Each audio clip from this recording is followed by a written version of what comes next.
अगर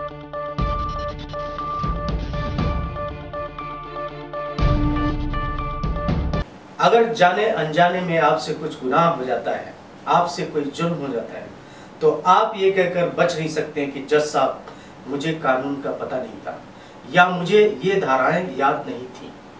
इसलिए हमेशा जाने अनजाने में जुर्म से बचने के लिए हम आपके लिए लाए हैं ये कार्यक्रम, क्या आप कानून जानते हैं? क्योंकि इस कार्यक्रम से आपको मिलती है हिंदुस्तान के संविधान और कानून के बारे में जानकारी। तो दोस्तों, आज हम आपको बताने वाले हैं CRPC 438 के बारे में, जिसे हम कहते हैं एंटीसिपेटरी बेल। यानी कि अगर आप इस देश के इज्जतदार नागरिक हैं और आपकी छवि को धूमिल करने के लिए किसी इंसान ने कोई झूठा आरोप लगाया है या आपको बदनाम करने की साजिश रची है, तो आप ऐसे मामलों में फंसने से बचने के लिए एंटीसिपेटरी बेल का इस्तेमाल कर सकते हैं, यानी कि CRPC 438 का सहारा ले सकते हैं। तो CRPC 438 के बारे में आज आपको बताने जा रहे हैं एडवोकेट शाहिद अंसारी, जिनसे आपकी मुलाकात करा रहे हैं आशिक अली मर्चेंट। तो आइए देखते हैं ये एपिसोड CRPC 438।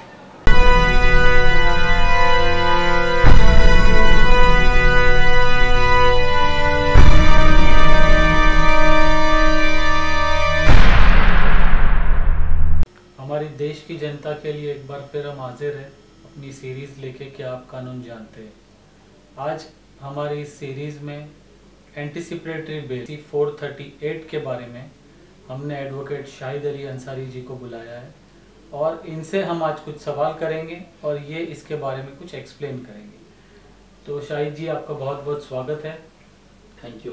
और आज हमारी जनता को आप बताइए IPC 438 के बारे में कि ये एंटीसिपेटरी बेल होता क्या है। एक्चुअली ये जो है सेक्शन 438 CRPC सब्जेक्ट का है।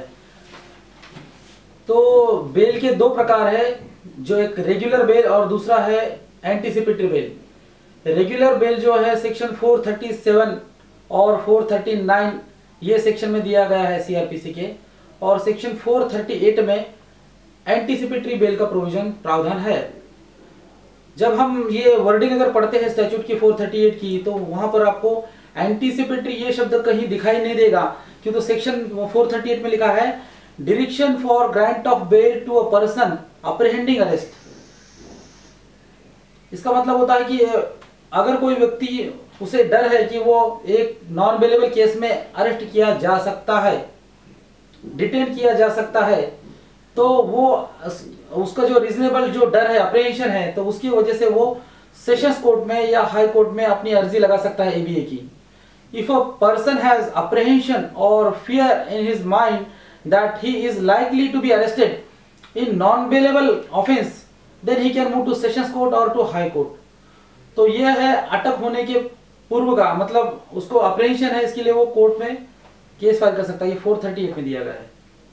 तो क्या ये 438 IPC में ABA लगाने के लिए कोर्ट में, इसके लिए FIR होना ज़रूरी है किसी पे, या उसको सिर्फ कोई खबर मिली कि उस पर कोई केस हो रहा है? ये किस तरीके से ये कोर्ट आ सकते हैं? जब कोई व्यक्ति ने किसी व्यक्ति के खिलाफ में FIR रजिस्टर किया है या ओनली कंप्लेन भी की है, तो ये दोनों सिचुएशन में एंटीसिपेटरी बेल एप्लीकेशन फाइल कर सकते हैं। नॉर्मली लोगों को ये लगता है कि, जनरली ऐसा लगता है कि लोगों को FIR होना और FIR होने के बाद ही वो ABA फाइल कर सकता है, लेकिन ऐसा नहीं है। जब किसी व्यक्ति ने अगर कंप्लेन किया है, पुलिस स्टेशन से कॉल आया है, भले ही FIR रजिस्टर ना हुआ है, नहीं हुआ है, तो भी उन केस में भी वो जा सकता है। बिकॉज कानून की ये वर्डिंग है कि if a person has apprehension and reasons to believe that he is likely to be arrested, then in that case he can move to sessions court or high court. It means he has apprehension. There has to be only apprehension, and that apprehension has to be a reasonable apprehension. There has to be some logic. Suppose dispute or quarrel is going between me and Mr. Ashik Ali, and he has filed some complaint. Then I have apprehension and fear in my mind that I am likely to be arrested in non bailable matters. तो FIR का होना जरूरी नहीं है, अगर FIR होता है तो भी हम जा सकते हैं सेशंस कोर्ट में या हाई कोर्ट में, या एफआईआर नहीं होता है तो अप्रहेंशन या डर के बेसिस पे भी हम जा सकते हैं। सिर्फ कंडीशन ये है कि नॉन बेलेबल ऑफेंस में इन्वॉल्व होना चाहिए। तो हमारी जनता को आप ये बताइए कि अगर उसको डर है कि वो अरेस्ट होगा किसी भी केस में, तो उसको सीधे हाई कोर्ट आना है या सेशन कोर्ट जाना है? Section 438 provides that the applicant can move to High Court as well as to Sessions Court, but it is advisable to that applicant to move to the Sessions Court first, because High Court is the appellate authority and higher authority than the Sessions Court. A applicant can also directly move to the High Court, but in case suppose High Court rejects the ABA application, then he cannot file ABA before the Sessions Court. So it is advisable that he should go step by step. He need to file a case ABA before the Sessions Court first, thereafter he can go to the High Court. तो हमारी जनता ये समझ ले, advocate Shahid Ansari ji का कहना है कि उनकी राय ऐसी है कि पहले सेशन कोर्ट आए, वहाँ से रिजेक्ट होता है तो आप हाई कोर्ट आए। अब अगर वो सेशन कोर्ट आता है और उसके पास तो ऐसे कोई पेपर्स होंगे नहीं कि वो अरेस्ट होने वाला है, तो वो किस बेस पे सेशन कोर्ट आएगा? कोर्ट को क्या बताएगा? Good question. अगर किसी व्यक्ति पे एफआईआर होता है तो आरोपी को एफआईआर की कॉपी फ्री ऑफ चार्ज देना चाहिए, ये पुलिस का कर्तव्य है सीआरपीसी के अंदर। It is the right of every accused to get the copy of FIR free of charge from the police station. In case suppose he hasn't been provided with the copy of FIR, or there is no FIR is registered against him, still he on reasonable apprehension he can satisfy to the court that some person has filed case against me or complaint against me, or in case if the FIR is registered he has not been provided with the copy of FIR in spite of the fact that he demanded the copy of FIR. तो ये जब file होता है ABA court में, तो उस वक्त एलाइज्ड accused का या जिसको फियर है अरेस्ट होने का, उसका रहना जरूरी है कोर्ट? हाँ, तो question presence is good question whether the presence of applicant or accused is required at the time of hearing of the ABA. If we see the law section, it says that at the time of interim, while hearing the interim application, the presence of applicant or accused is at all not required. But if public prosecutors makes an application to the court and he is satisfied to the court that the presence of applicant is really required and warranted at the time of final hearing of the ABA, in that case judge may pass such order and require the applicant to remain present. However, there is a judgment delivered by the Bombay High Court which says that it is delivered by Lady Justice, I am not recollecting the name of the judgment, which says that presence of accused is at all not required. He is not required to remain present at the time of hearing of the ABA application. मतलब ये judgement ये बोलता है Bombay high court का कि applicant या accused को ABA anticipatory bail application के सुनवाई के वक्त हाजिर रहने की आवश्यकता नहीं है, लेकिन जज कंडीशन पुट कर सकता है कि फाइनल हियरिंग को रहे, ऐसा कर सकता है सिचुएशन देखकर, अगर वो सेटिस्फाई होते हैं तो। हमारी जनता को ये बताइए कि हाई कोर्ट में अगर रिजेक्ट हो गया, सेशन से रिजेक्ट हुआ, हाई कोर्ट आया, हाई कोर्ट में भी रिजेक्ट हो गया, फिर उसके पास क्या रेमेडी? क्या वो दोबारा लगा सकता है? दोबारा वो लगा सकता है, लेकिन चेंज इन सर्कमस्टेंसेस होना चाहिए। जैसे कि कोई व्यक्ति रेगुलर बेल, मतलब पुलिस ने अगर अरेस्ट कर लिया व्यक्ति को, उसके बाद वो रेगुलर बेल ही फाइल करेगा, तो रेगुलर बेल अगर रिजेक्ट होती है तो उसके बाद फिर से वो कुछ दिनों के बाद 15 दिन या 20 दिन के बाद फिर से अर्जी लगा सकता है। वहां पर एक कंडीशन है कि चेंज इन सर्कमस्टेंसेस होने चाहिए, जैसे कि चार्जशीट फाइल हुई है या मुद्देमाल जब्त हुआ है या सारे आरोपी पकड़े गए हैं, ऐसा जो पहले नहीं था और अब चेंज हुआ है, ऐसा चेंज इन सर्कमस्टेंसेस अगर होते हैं तो एबीए का रेगुलर बेल का एप्लीकेशन लगा सकते हैं। तो उसी तरीके से हम एबीए अगर रिजेक्ट हो जाता है तो वही कोर्ट में हम फिर से लगा सकते हैं। ये रेस जुडिकाटा का जो प्रिंसिपल है सिविल को लागू होता है, इसको लागू नहीं होता है। इसके लिए आप कितने भी बार एंटीसिपेटरी बेल एप्लीकेशन फाइल कर सकते हैं कोर्ट में। मतलब हमारी जनता ये समझ रही है कि अगर एबीए रिजेक्ट हुआ हाईकोर्ट से तो वो दोबारा हाईकोर्ट में लगा सकती है। लगा सकते हैं, लेकिन व्यू कैसा होता है, जब कोई सेशंस कोर्ट में एबीए फाइल करता है और वो रिजेक्ट हो जाता है तो फिर से वो हाईकोर्ट, बाद में उसके बाद हाईकोर्ट जाएगा। हाईकोर्ट ने अगर रिजेक्ट कर दिया तो वो सुप्रीम कोर्ट भी जा सकता है, लेकिन लोगों का ऐसा व्यू है एप्लीकेंट का कि वो सेम जज फिर से क्यों पहले जो रिजेक्ट किया फिर क्यों अलाउ करेगा, इसकी वजह से लोग हायर अथॉरिटी के पास जाते हैं। लेकिन कानून में ऐसा किधर भी लिखा नहीं कि वो सेम कोर्ट के पास नहीं जा सकता है। मतलब आप 2 बार भी डाल सकते हो, 3 बार भी एप्लीकेशन फाइल कर सकते हो या 4 बार भी कर सकते हो। ऐसा कोई सेक्शन है आईपीसी में जिसमें एबीए लगा ही नहीं सकते? सीआरपीसी सेक्शन 438 के हिसाब से जब कोई ऑफेंस नॉन बेलेबल है तो ही आप एंटीसिपेटरी बेल एप्लीकेशन फाइल कर सकते हैं। जब ऑफेंस बेलेबल है तो ये सेक्शन लागू नहीं होता है, क्योंकि तो बेलेबल मैटर में पुलिस भी बेल दे सकती है और कोर्ट भी बेल दे सकता है। So section 438 says that only in case of non-bailable matters you can file anticipatory bail application either before the high court or before the sessions court. In case of bailable matter, bailable offences, this section is at all not applicable. हमारी जनता को एक सबसे अहम जो मन में उनके बात है कि अगर पुलिस ने बुलाया पुलिस स्टेशन इंक्वायरी या कुछ काम से और उन्होंने वहां बोला कि नहीं आप पे कंप्लेंट दर्ज है और अभी हम आपको अरेस्ट कर रहे हैं, उस कंडीशन में उसके पास ये एबीए का रेमेडी होता है? यस, जब कोई पुलिस स्टेशन से कॉल आता है तो ये स्टेटमेंट जो है गवर्नमेंट लिख सकते हैं प्लीडिंग के अंदर कि हमारे पास अभी एफआईआर का कॉपी नहीं है, लेकिन ये पुलिस स्टेशन से ये इंस्पेक्टर का मुझे कॉल आया था, उन्होंने मुझे ये बताया कि इस व्यक्ति ने, पर्टिकुलर व्यक्ति ने मेरे खिलाफ में कंप्लेंट की है, तो उसे अप्रहेंशन है कि खुद के अरेस्ट होने का डर है नॉन बेलेबल मैटर में, तो इस बात पे भी वो नहीं, अरेस्ट होने के बाद जैसे पुलिस स्टेशन में वो अरेस्ट हो गया, अरेस्ट होने के बाद तो रेगुलर बेल का प्रोविजन है इसमें। एंटीसिपेटरी एप्लीकेशन, एंटीसिपेटरी बेल का प्रावधान एप्लीकेबल नहीं होगा, क्यों तो एंटीसिपेटरी का मतलब ये था कि आप in anticipation that you are likely to be arrested, in that anticipation means you have reason that you are likely to be arrested in non bailable matter, therefore you move to the court.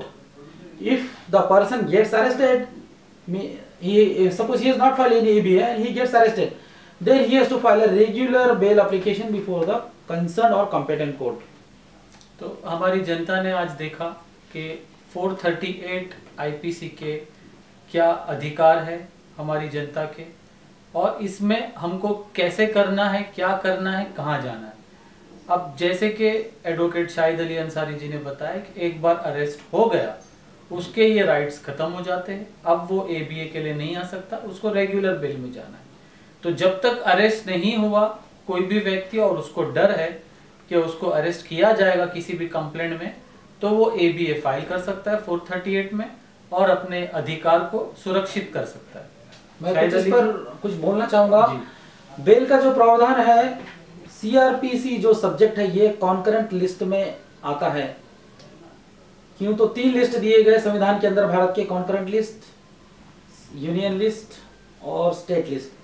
तो इस CrPC subject concurrent list में आने की वजह से state government भी amendment कर सकता है, सेंट्रल गवर्नमेंट भी अमेंडमेंट कर सकता है।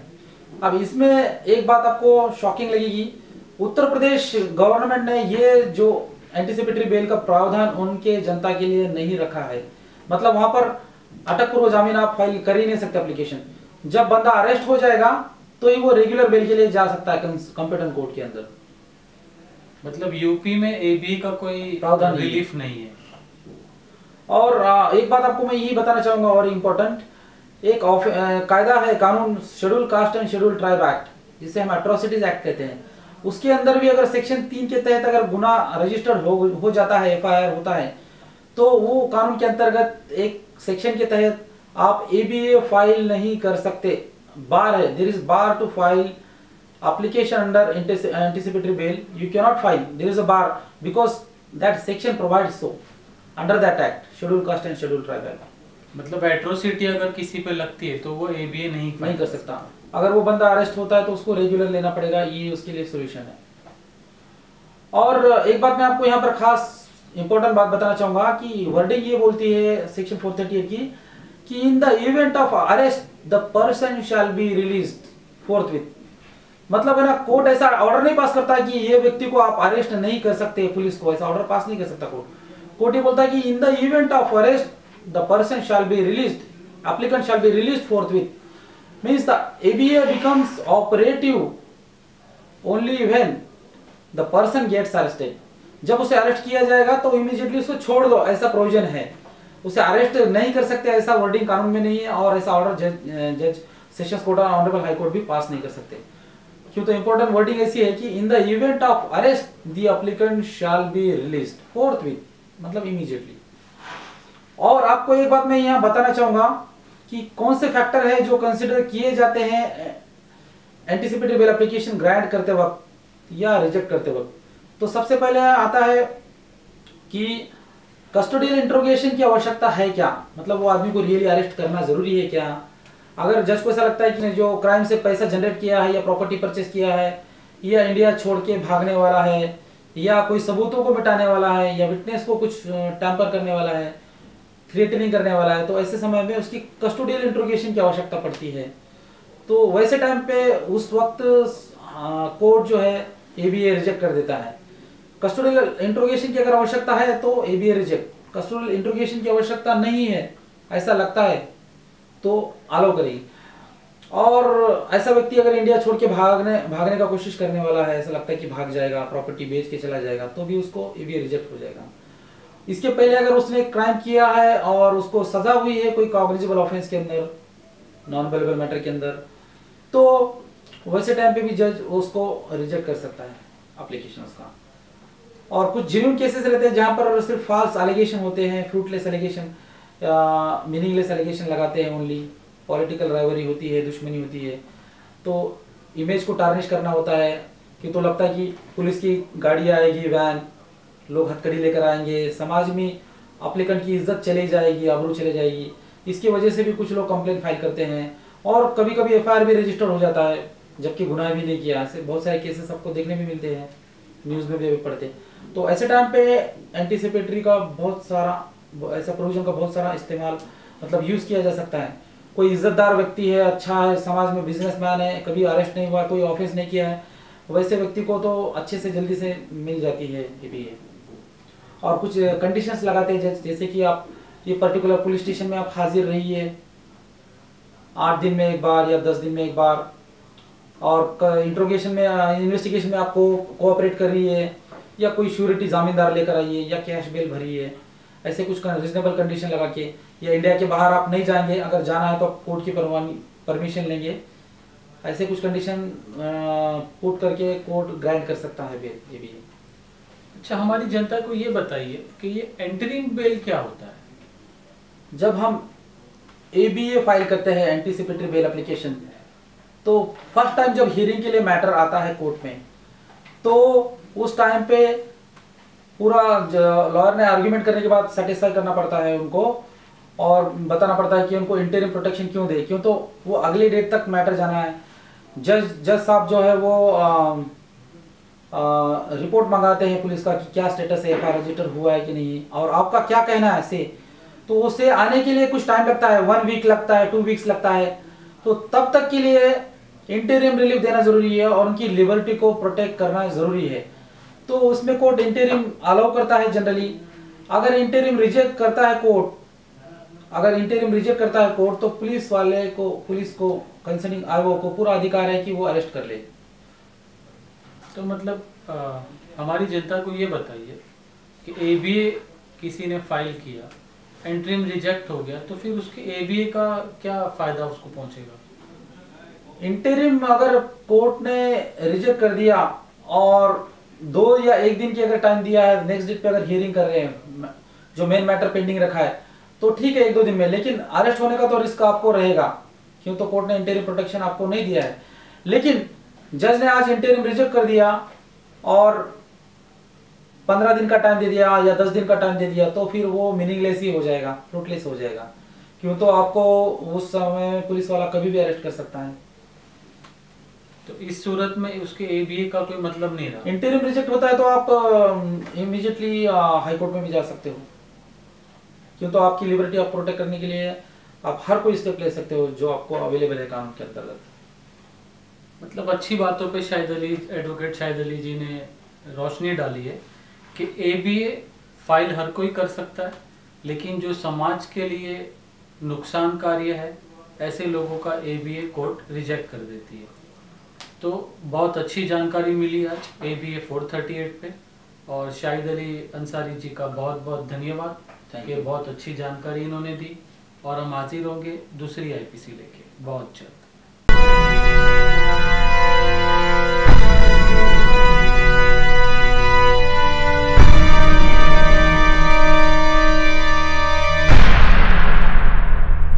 तो दोस्तों, आप अभी जानकारी ले रहे थे CRPC 438 की, यानी कि एंटीसिपेटरी बेल।